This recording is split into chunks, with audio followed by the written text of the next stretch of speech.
didn't have no fancy machine even towards the end. He had this square room in there with some wooden things, and he had a pump that I guess would pump the vacuum out. But he did excellent work. He did work almost like you would see in shows now. Mm-hmm. But the only thing that happened to him, I guess too, like me. Freeze dry is it's a preserving way. It's not really, has nothing to do with taxidermy, and the problem they have they get bugs in them. Mm-hmm. And I think about maybe 10 years ago, one day I went over taking something over there, and like I said, all his mounts looked good, and I went in his back room there where he had some set up there, several, I think there were canvasbacks flying that were going to go to the Smithsonian. I looked at them; they kind of looked like crap. I didn't say nothing. Mm-hmm. I'm like, why do these things kind of look bad? That's not your work. Then he started saying, well, they called me up and they said that they didn't want me to freeze dry them anymore because all their displays were filled with the bugs, or what do you call it, the moss, and they're eating them all up. So they didn't want any more freeze dry. But he could use freeze dry. He had them on them conventionally. They would let him use the freeze dry to suck the moisture out of them, but he could not completely freeze dry them. Interesting. Wow. So that's the only thing I got negative against freeze dry. They normally don't tell you that. He would tell you had to put whatever you got in the freezer for 24 hours, every year or something like that. I kind of disagreed with him, but not disagree. I think you should tell him 30 days because. If you put it in for the 24 hours, you might kill the adults, but they might have the eggs still in there, and it won't kill the eggs. Yeah, exactly. You do it. Yeah, so 30 days. The hatch and then the other hatch. You got to get it all. Right. As a matter of fact, I do have a little rabbit he did for me. It was a baby rabbit. My Chihuahua caught it in the backyard. I took it to him, and he probably did it about 6 years ago. And one day I went over there, kind of dusted a little bit, and I seen some hair falling off. I looked on the backside. I go, uh-oh. Mm-hmm. So it went in the freezer for a month or two. So it's still doing good now. But. Good. So getting back to you, so you were 13 or so, and then your friend taught you, and then what happened? Well, he didn't teach me. I just saw it there, and somehow I talked to my mom, and I guess since I'm the middle child, she wanted to do something for me. So, back then, again, there was the Northwestern School of Taxidermy. Mm-hmm. So she bought me the books. Mm-hmm. And I started a time or two. And I start reading those things. And like I said, if you could end up mounting anything after reading those, especially at 13, you're lucky you can even complete the thing, let alone make it look like what it's supposed to look like. But, right.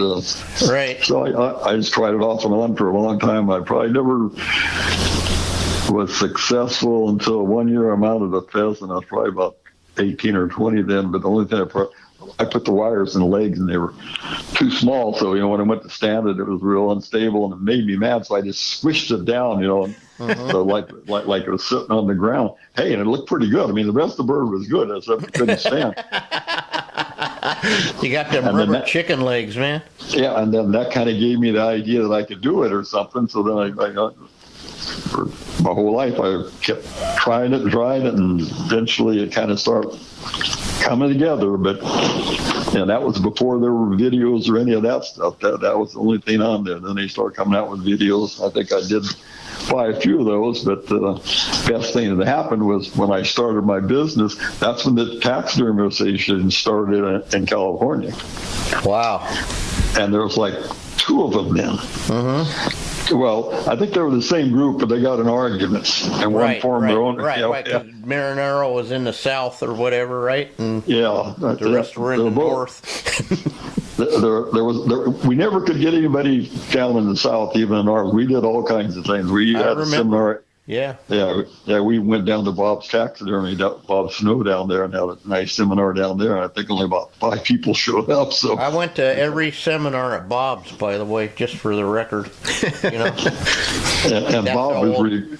Go ahead. And Bob is really great for the association too. Mm-hmm. You call that guy up, he'd give you the shirt off his back. Yeah, he was a real big support. Yeah. Another big supporter of both research and even West Coast Taxidermy, Leo Fiore up there. Fiore. I couldn't remember his last name. I was talking about him the other day when he drove his Ferrari up, and that was a whole nother Yeah. He had a Ferrari. I remember that. Yeah, he was just a really good guy. I hope he's still alive, but he may not be. I don't know. I know he's older than me, but so he'd have to be in his early 80s or something. Wow, that's crazy to me. Yeah. You know, I was the youngster of the bunch a little bit. You know. Then that one group that I went to, they kind of broke away from the other group or whatever it was, and then that's when they had the first competition in California, which was at the Crockett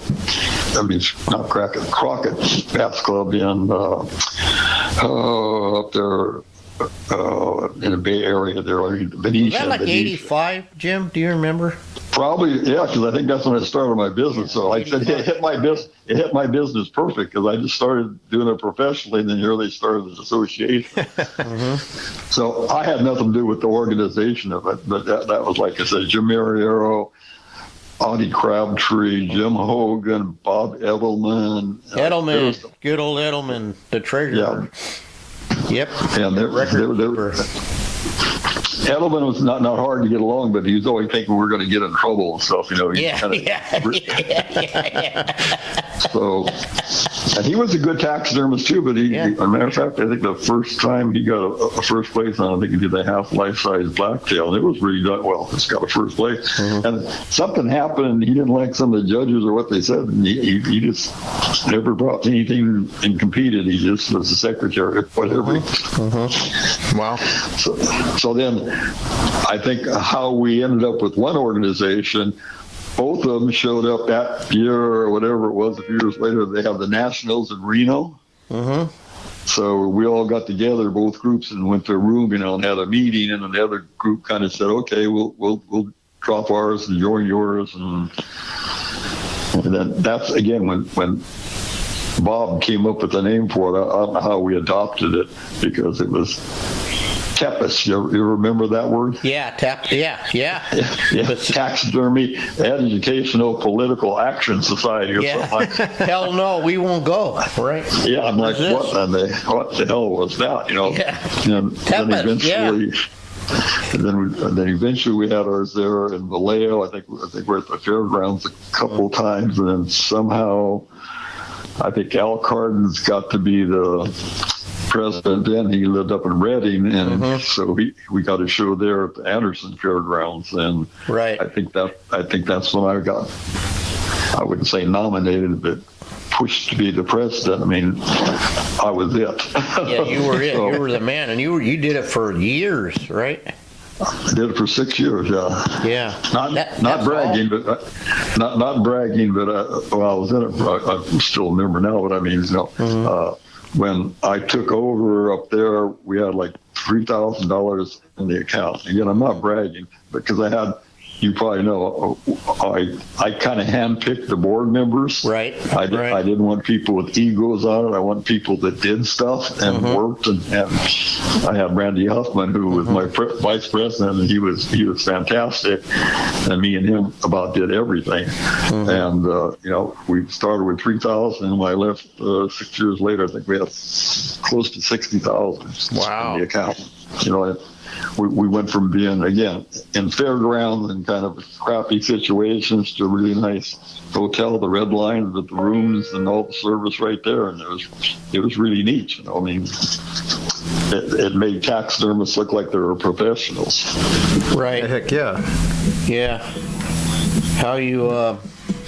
meetings, I said, we got to make decisions on what's best for all the members, not what's best for, you know, because I had a few on the board who would come up with something, and as soon as they get through saying, I would go to myself, I'm going, yeah, that benefits you, but I really don't care about you. I mean, it's a good idea, but that's kind of personal going that direction. So, yeah, we got some arguments here and there. It's like any place, but we all sat down and shook hands before we walked out of the room there. Yeah, that's when taxidermists were men and egos ran scared or something. Right? No, you took care of business.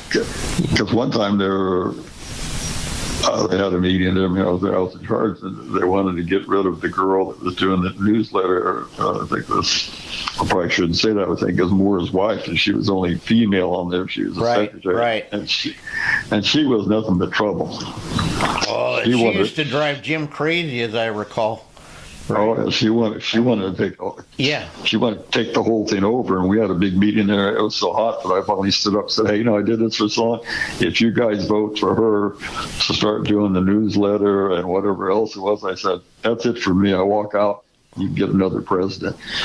Finazzo Mirrero got a couple of directors together there, and they had a really good meeting. And when we had the second meeting the next day, they said, "Don't worry, she's going to be gone."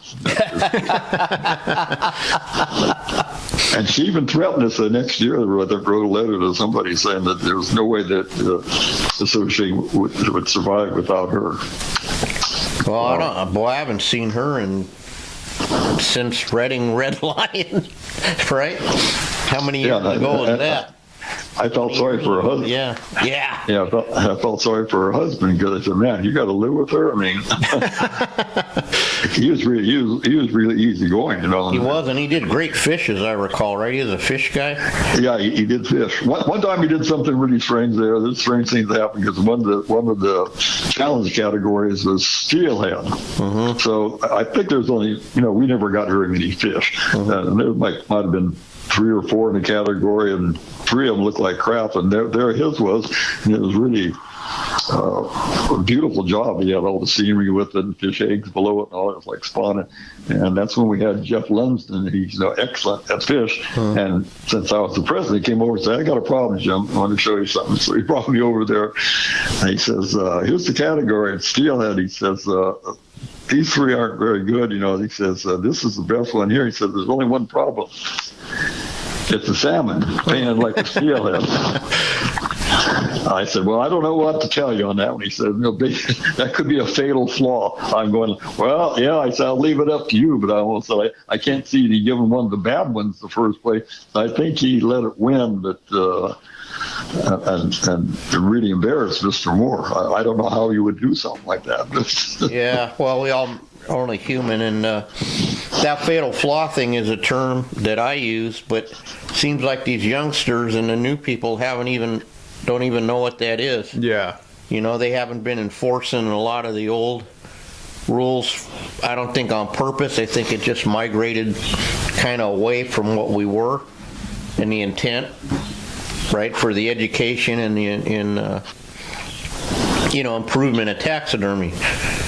And one year too, we had Larry Blomquist came there. It's from Breakthrough Magazine as our judge, and him and his wife got there. Of course, they came and met me, and by the time they got there, the showroom was almost set up. And you know what our showrooms look like when you walk in there. They would kind of knock you out. I mean, because they were.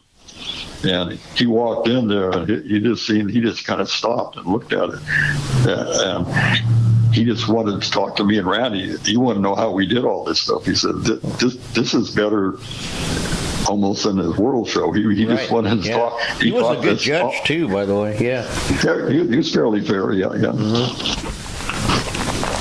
Every once in a while we get a few. We tried it a few times too, where we did them 2 years in a row. Every time we did them 2 years in a row, normally, even including myself, I really tried really hard to get a first place on a deer. I never did. I think the year before I got 88, so I really studied what the guy said, and I thought I had it the next year, and I ended up getting a lower score the next year. I can relate to that one. Yeah, poor Matt. He does that. He was going backwards for a while, So. But what was interesting about it too, I think the most important things about those, to be a member and all that, if you take taxidermy serious, it's by going to the seminars we had there from all those experts in their fields putting them on. If you paid attention and you could grasp what they're saying, you might have got third places the first year you were there. I've seen some come back the next year and get first places. Because they got so much knowledge. I even seen some of the experts. Mr. Savides learned a lesson from, I think Frank Newmeyer or whatever. Yeah, I remember Newmeyer when that was a good seminar. I think Newmeyer was one of he might not have been one of the first ones, but he was using the caulk and all this, and Savides never knew anything about it. And also learned a lot about the law, laws and how to protect yourself from that. I remember vividly. I learned so. Not that you're the guest. I'm sorry, but I got to say this. As a newbie, kind of back then in those days, just started I learned so much from you guys, Jim. It's crazy, and I appreciate it. So. And that's what Blumkus even gave me and Randy a big compliment. He said, because he goes to a lot of other shows all over and judges and stuff. He said, this group is the most friendly, outgoing, and giving group that I've ever seen. He says, everybody talks to everybody, everybody's sharing how they do their stuff. He says, a lot of these places I go to, he says, nobody talks to anybody. They're there just for a ribbon or whatever to prove their egos and go home. Mm-hmm. You know, I said, well, no, we've always been like that. I said, anybody come and ask me, I'll tell them all I know. I don't know all the secrets. I mean, I'll give them all mine. They're not secrets, right. But what I do. Right. Well, I always say it was freely given to me, so I give it freely, Jim. I think this one guy, I think his name was Bennett. I don't know if you remember him. He was probably in his early 30s. And he's in the Bay Area someplace, and he did pigs. And, of course, at that time, I was kind of the king of pigs. Right. Every time I brought one, I almost got it first. Mm-hmm. And so he'd always come and ask me, and he wanted me to compare why his weren't as good. And I think then after about 2 years, he was better than me, and I admitted it. Was that Dennis or was that Diaz? Do you remember? And I think about within the third or fourth year, he went to the World Show, and he got best in the world. Yeah, the big guy. He always wore "Real Men Wear Pink" on his hat. And that's what he said when he I don't know if he had a heart attack or a massive No, I was at the World Show when he got the. He couldn't believe it. We were all. I'm sorry, Jim. I keep cutting you off, but we were all sitting at the same table, and they called his name, and he's like, "What?" And then Roger's going, "Dude, get up there, man. They're calling your name." He's like, "No." He didn't know whether to shit or go blind, Jim. It was awesome. So, anyway. Yeah, and then I would go to the show when I kind of quit bringing pigs sometimes. I just go look at his because I just look at them and I just flip them off. I said, fuck you, you're too good. Yeah. Thank you, Jim. Thank you. I was proud that I could help him on his way, but he's far out surpassed me. Yeah, but doesn't that is like we were talking about Mike's kid too is the same deal. That kid could, Jesus, you know. There's no way I had that kind of talent. He was just born with it. Same with that kid, the Pig King. And I think he guided pig hunts too, if I remember right. But who knows? Yeah, there's, especially in the bird category, they're really tough competition. Like in the master's class and stuff, we got 10 guys there that they're the best there is. I mean, they're better than me. I could get a first on a bird, but I'd get maybe just a 90. I can't get 98s or what they get and stuff. My birds don't look like theirs, but yeah, I was there just to help my business too. If I could help me, if I could get first places in every category, and all I needed was a 90, that was enough for me. That just meant that if a customer kind of tried to say something about, oh, that doesn't look right or something like that, I could kind of tell him to go, you know where, because he doesn't know what he's talking about. Right. Well, we're trying to, especially these young guys, Matt here, he's trying to bring it back to what the original intent was. You know, it could get away, like you said, with egos and ribbon chasing and all that. It diverts us from our primary purpose, you know. Well, that's like the other day, I don't know if you saw it, I think it was on Facebook, where Ron Anderson said about if you win something like at the Nationals or the World Show, then bring it down to a state show, which to me, that's only padding your medals. But the thing that I don't like about it is you're also, what do you call it, dehumanizing the judge. What's he supposed to do? When you just have the best in the world, and here is a state show, he's supposed to give you a second place if he doesn't like it. Yeah. And we did that one time with Randy. I was being his assistant, and one of our friends, who was quite well known, brought his world show out there. And so Randy looked at it, I looked at it, he's going, what am I supposed to do, And him and Randy always competed together, so Randy looked it over real good. It was perfect, and then there was one simple thing that you would never think that could be wrong with it, and it's called attachment to the base. and Randy got his pencil and he put it on the duck's beak, and he just pulled up and it came right. I guess because they traveled so much with it, they forgot to check it, so it kind of broke, and the whole bird came up, and Randy had this big smile on her. How about this? And I'm like, oh wow! I think he still gave him the first, but I mean, yeah, not best of category or something, right? Yeah, I mean, what are you going to do? Yeah, that was funny. God, we had some good times there, Jim. I was so grateful. So different, so young. I had hair. I had, hair, hopes, dreams. Hope and dreams, and still had hope back then. Well, I still have all my hair. It's gray, but still all there that way. But you always had good hair. I mean, that's for sure.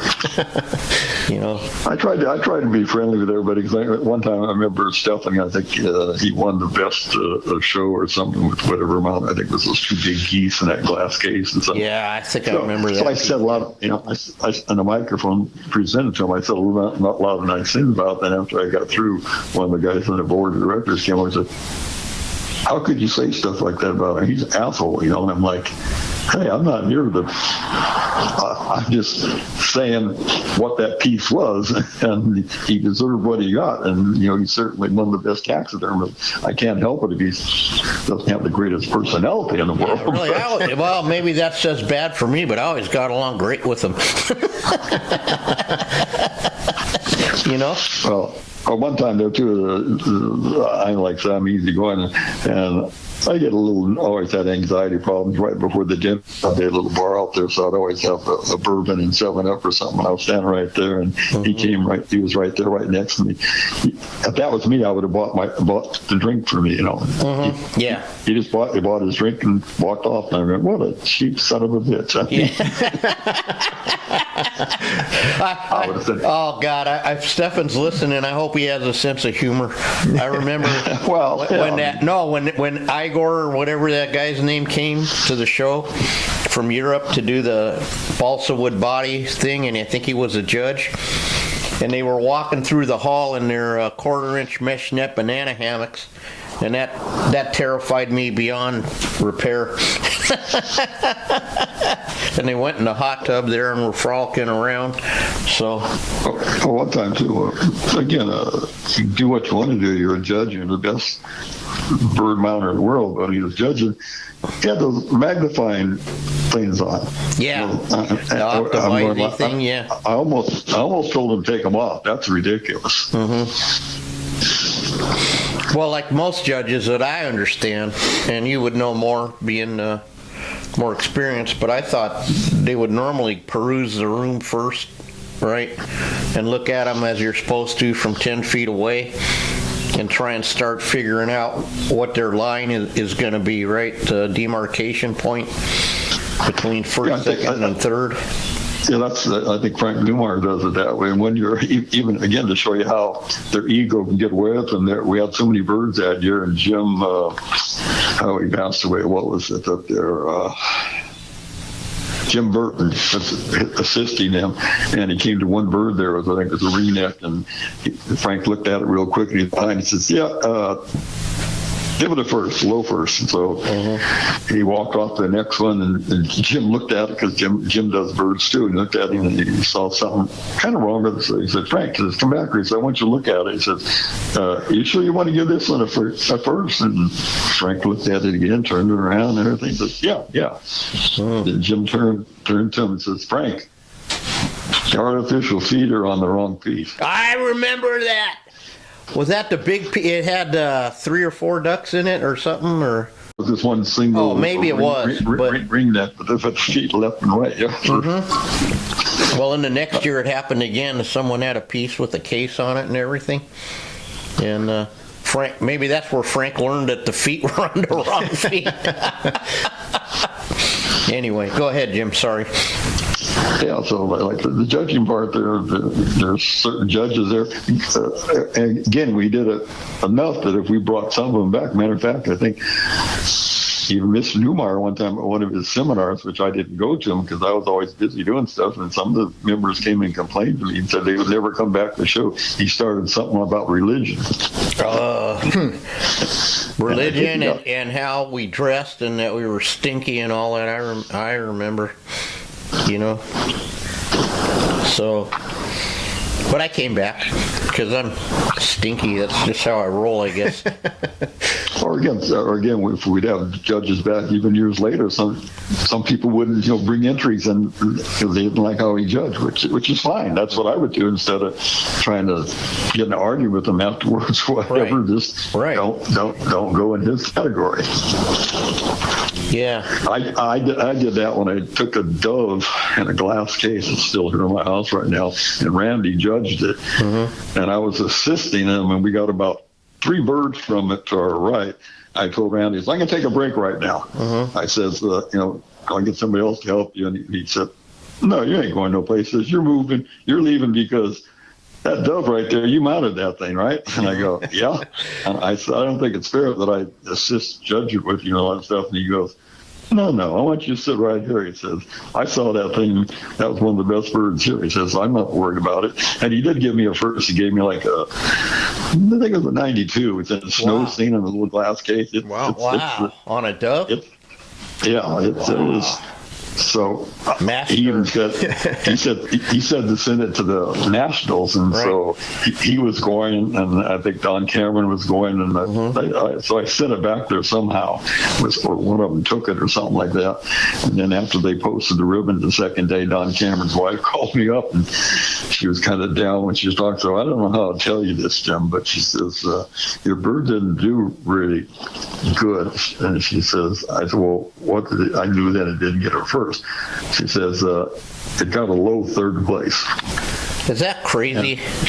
And the thing was, the guy that judged it, what was his name? He was the one that was, I think that same year or the year before, he won best in the world with his dove. I think it's Danny Owens. Yeah.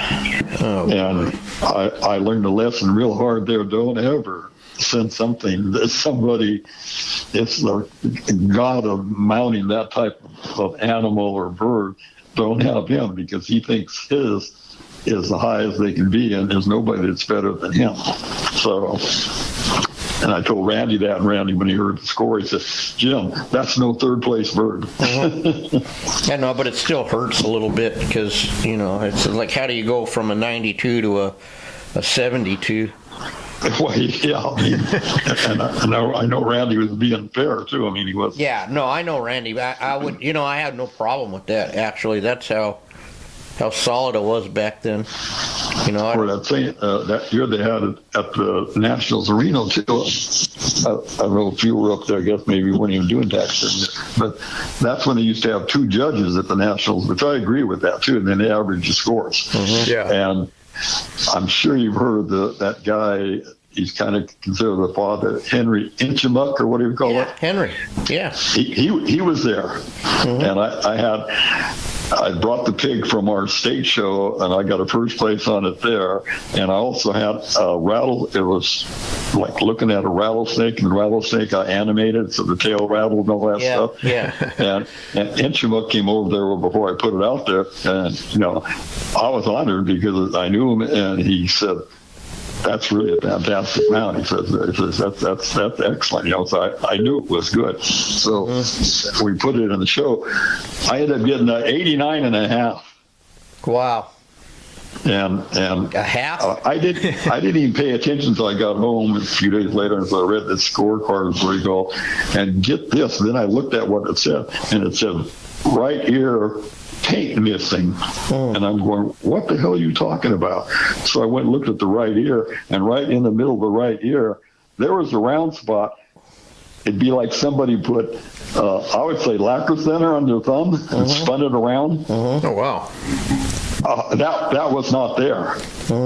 So there was somebody in that category that knew that pig was going to win and sabotaged it.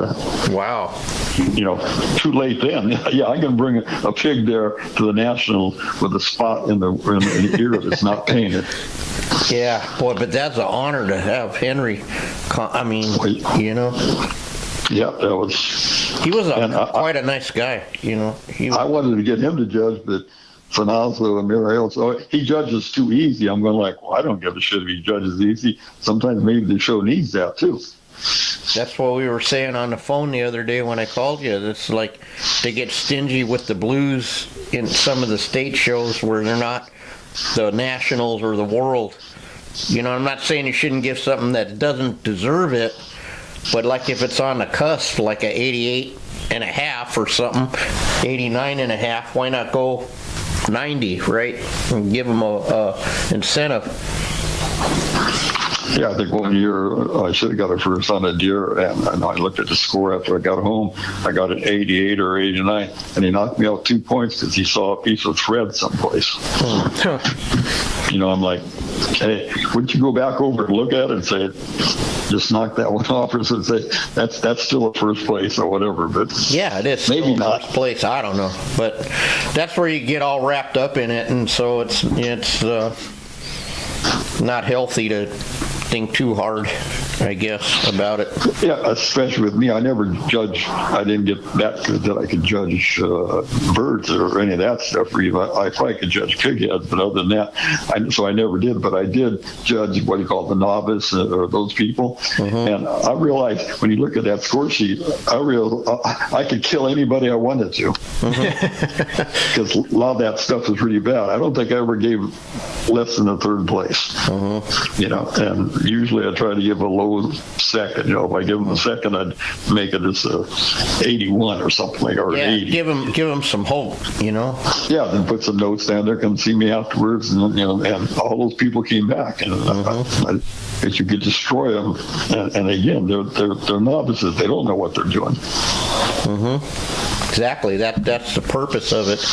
And if you're going to drive them out, what? And then one time I was judging the novice too. I looked at it, was a wild pig head. A wild pig head's pretty hard for as even a junior guy. I'm like, it was done really good. I go, there's no way that kid did that.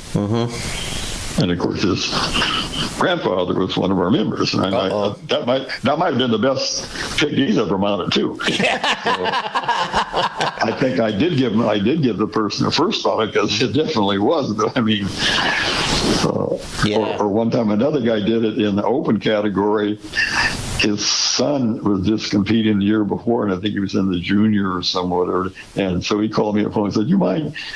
He kind of screwed me over because I wasn't thinking about it. He said he'd like to be in the open, but I should have said, "That's okay, as long as he pays the open fee." But I didn't think about that, so he just got in for and he got best of category.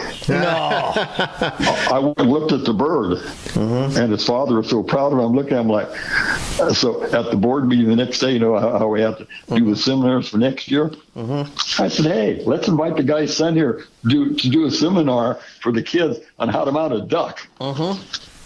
They all laughed and said, yeah, that would be great, huh? Because they all knew that was the best surf scooter I ever seen in my life, Yeah, that's another best one the guy ever did, And then the kid never came back and competed anymore either. So that's a little strange, right? Funny how that works. Funny how that works. You beat everybody. You beat everybody in the open class and got best of category, and you never competed again. Yeah. Well, do you ever think you'll drop by a show again? We got one next week in Calusa. I just don't like to drive and all that stuff, so I don't go too far. Okay. No, that's fine. We just, I guess Randy's coming this year, allegedly. Oh, way out there back from Oklahoma. I don't know. That's what Ron said. Am I giving right information, Yep. Matt? Yeah, that's right. Yep, that's the rumor.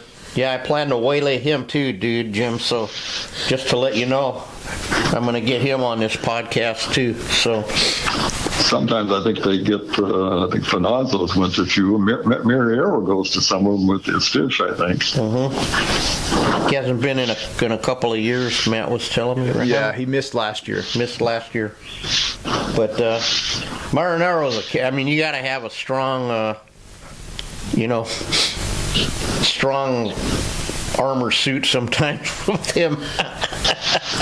The only thing that we stayed friends is because sometimes he really let me have it, but then the next day he'd come and, especially when he realized he was wrong, and you at least he would apologize, So, but I don't know if you know, he's had a lot of problems, physically too.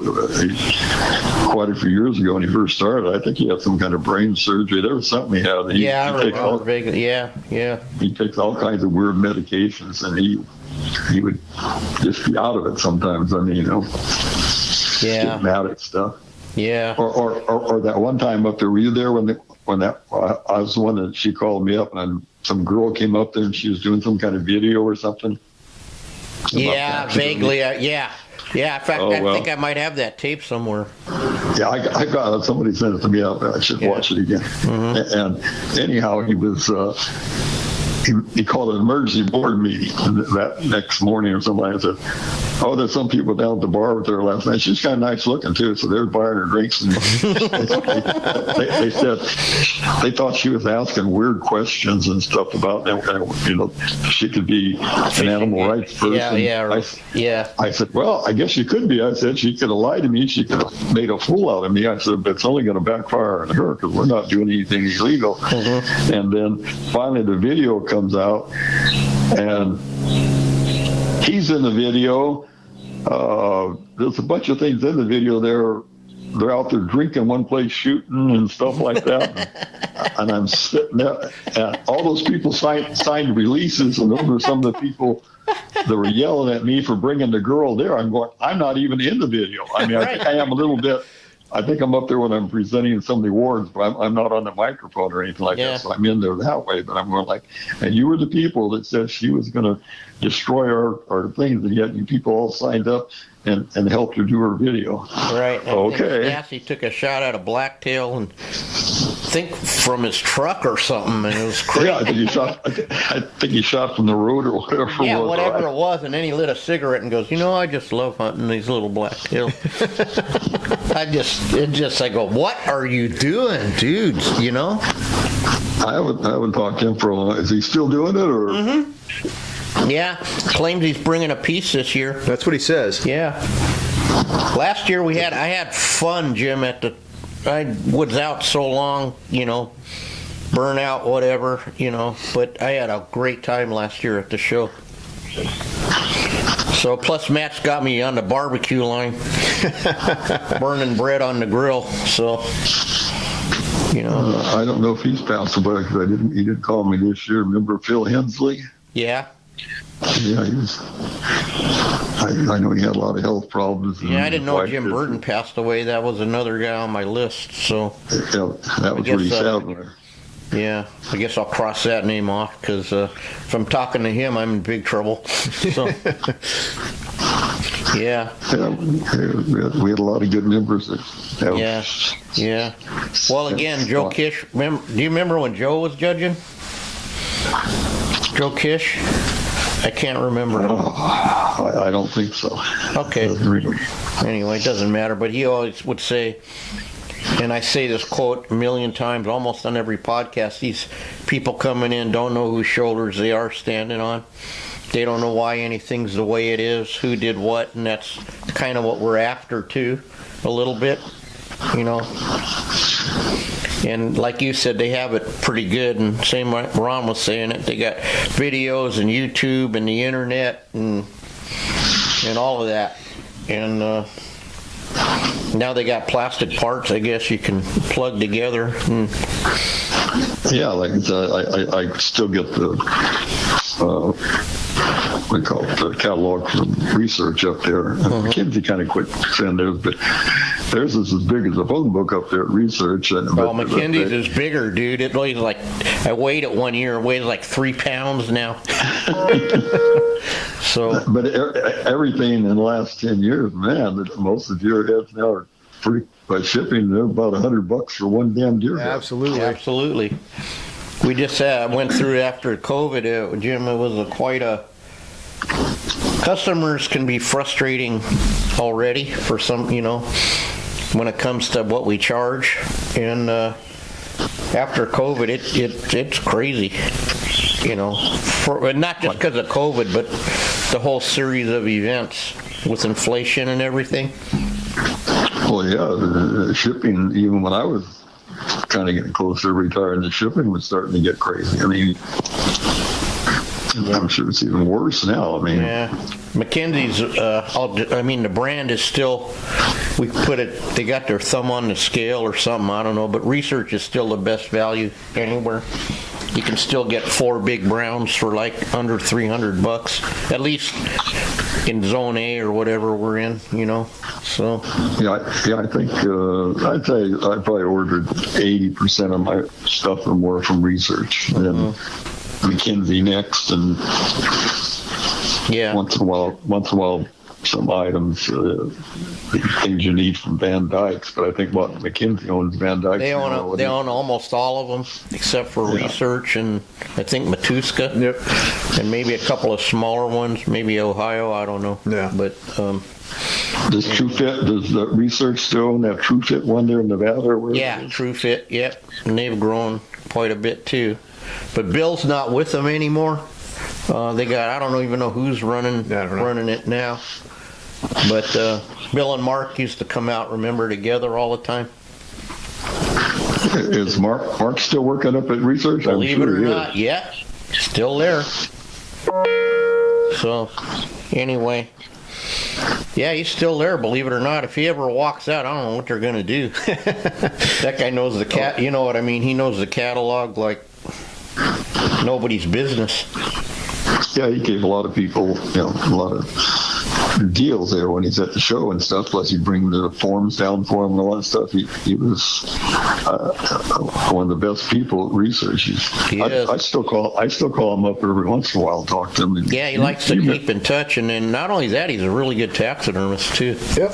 Yeah. Yeah, I looked in the catalog. There's a lot of them with his name on there. I don't know if he must have competed up there in Oregon, but his mouth's look good to me. Yeah, no, and he worked with Frey and all that, and I don't know. It's just all the OGs, I guess. And do you think maybe he's even an owner or something, or part owner? No, I don't think so. I think my understanding is he's not an owner, but by now he might have a share, I would imagine. They got to give him something. He's been there like 40 years, Jim, since the beginning. I'd say a long time, I know that. Yeah, and then remember when the catalog used to be like a 1/4 inch thick? Yeah, it wasn't too big at first. Yeah. In fact, one of them, they had Stefan's shop on the cover, I remember. They used to do things like that. Yeah. Anyway, well, Jim, we appreciate you taking your time. It was great. I'm going to call you again, if you don't mind, from time to time, just to keep in touch. I'm kind of sad we lost touch, but life gets in the way. And especially since you're a Chihuahua guy now, so... Yes, she's sitting right next to me sleeping here. Yeah. Now, Jim said he'd never be that guy either, Matt. Yeah. So you weren't coming at the last shows, but I used to have my Chihuahua in the bag, dude. Yeah, I may have to go back after she dies. Have to mount her. No, I don't think so. No. That's even like freeze drying. Over the years, I'd probably get 8 or 10 calls. Their cat died, or the Chihuahua and all that. And I would just recommend them to take them to freeze dried places. Matter of fact, I wouldn't even do that. I'd almost recommend them not to do it. That's what we do. I tell them to try and save another one, because. Well, especially if it's a small thing like a chihuahua. I said, one thing, it might weigh 8 pounds when you take it there. When it gets through, it's going to come back. It's only going to weigh 1 pound, so that's going to upset you right there. I said, it's not going to be warm. It's not going to lick your finger. It's not going to scratch fleas. It's not going to eat food. It's not going to bark. And pretty soon it just gets kind of old and dirty, and maybe if it gets bugs in it, the hair starts falling off. And I said, it's better just to have it cremated and make a nice little urn for it, and then get a good picture and remember it that way. And that's what I do with my dogs. I know a guy might have a picture of his Chihuahua and in a little box up on a shelf right above it in his shop right now. Allegedly. Yeah. Yeah, my other two, my other two dogs are out there in their little urns, or what do you call it? So, but when Chili goes, if she goes before me, that's going to be my last dog, I think. I mean, yeah, you get up there, you don't want to leave one behind. That would be sad. So, well, all right, Jim, we're going to let you go, and I don't know if you're going down and do your thing today at the memorial or whatever, but. Yeah, I'll try to send you more pictures. It's a pretty good sized place. It might be close to an acre, and I'm the only one that takes care of it. It looked beautiful to me. I'd like to see more pictures of that. I was impressed. We've got several other monuments there that I haven't shown you yet. Matter of fact, the guy for the city parks that comes out there once in a while and talk to him, he helps me with different things. And he says that's pretty. I'm not bragging, but I kind of am. He said this is the prettiest park in Salinas. He says it's unbelievable. He says, but I know why it is. He says because I know who takes care of it. It's you. Well, and you're honoring your you know what I mean. You're honoring their memory, and I watched a little bit of your video there, but the other day I'm going to watch it again here. But I don't need to, I don't watch a lot of those. No, I hesitate. Well, I didn't know what to do because I was trying to explain to you what we do, and I didn't want to. I don't know, but I couldn't figure out how else to show it, right? But we try to honor that generation, my father's generation, and especially at those big public events, and we have all our static displays, and people come up, and then like one kid last year at that event I was at, like, what's that? That's a typewriter. You see what I mean, And they have no idea, Jim. That's like when I saw the little bit I saw that we actually, in my combat unit, the 9th Infantry, we're down the Mekong Delta, all the rivers and canals down there, and we actually went on a couple missions where we're in those LSTs, like the ones from World War II, where the ramp goes down to the front. Yeah. And I'm sitting there like 21 years old going, this is fucking crazy. Yeah. Let's ride up and down a little fucking canal. And what's different about they could ram them up on the beaches. In Vietnam, you couldn't do that because there's no sand. All those canals are 4 feet of mud in them. Yeah. So if you ram it into the shore, and they got a 7-foot tide there, if the tide goes down, you're stuck. Wow. And if you're stuck, the Viet Cong you're gonna be fucking dead. So they would drop us off about 10 feet, or the water might have been 4 feet deep, but after 40 guys start walking through it, it turns into soup, and you're stuck there. If there was guys with a machine gun there, a couple of Viet Cong, they would have wiped us out. Yeah. Luckily, it never happened. But and I don't know if you could tell, but we hit the beach at full speed. Okay, that's why you get down on one knee, because they ram it right up there, and being behind that plywood thing going in there and that day. But they have no idea what they were getting into, or and it's not easy running in the sand and all that, Yeah, it was and all the weight on your back, it gets all soaked, it weighs more. Right. I slipped going off the ramp because of water, and it's gray oil-based paint, right?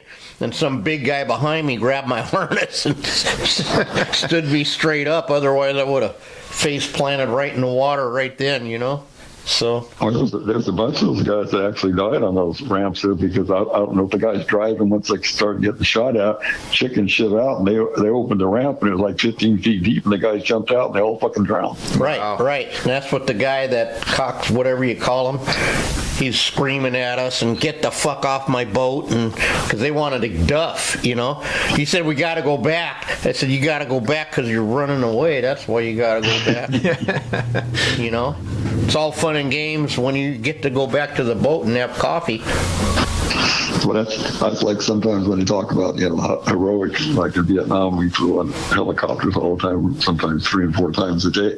But people would try to make it sound as though helicopter people, well, they are brave. They're brave in their own way.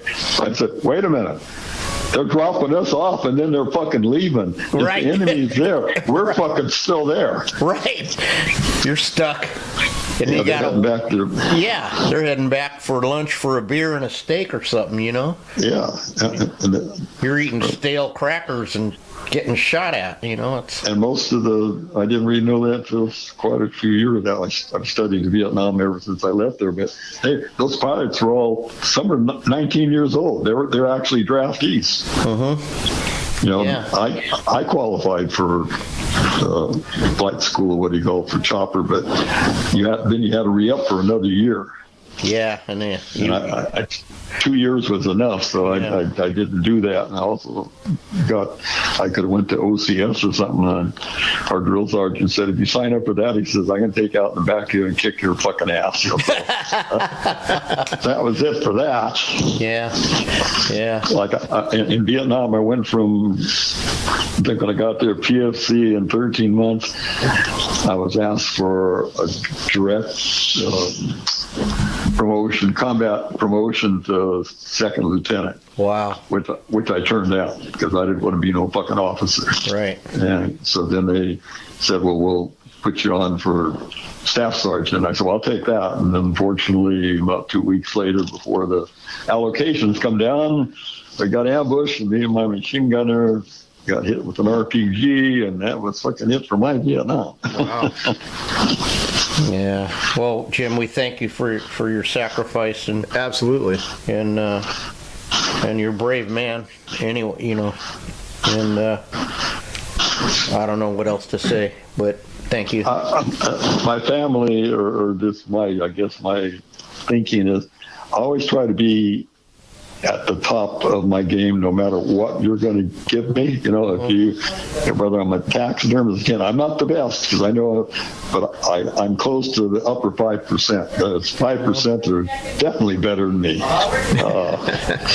Same with whatever else I do. I mean, I just can't.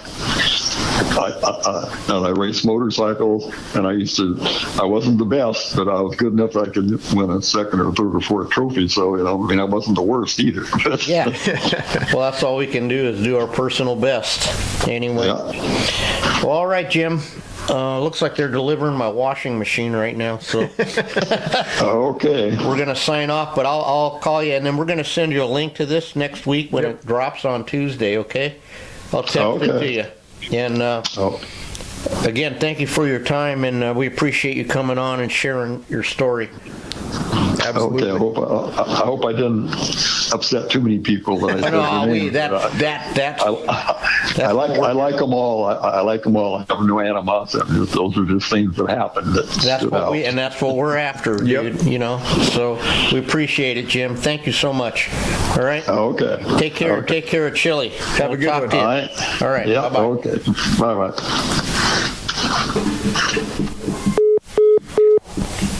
Well, Matt, you want to talk us out of here while I go? Absolutely. Get my whatever it is. Go deal with your washing machine. All right, and we'll see you next week. Yep, absolutely.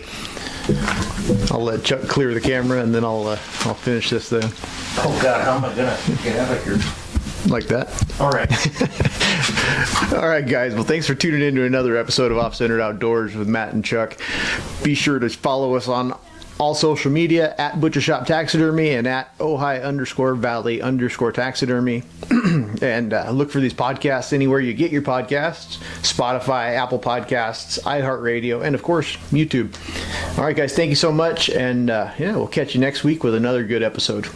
And if there's any technical difficulties at the beginning of this, which there might be because I had a couple issues that I just noticed, I apologize, and we'll do better next time, as Frey says.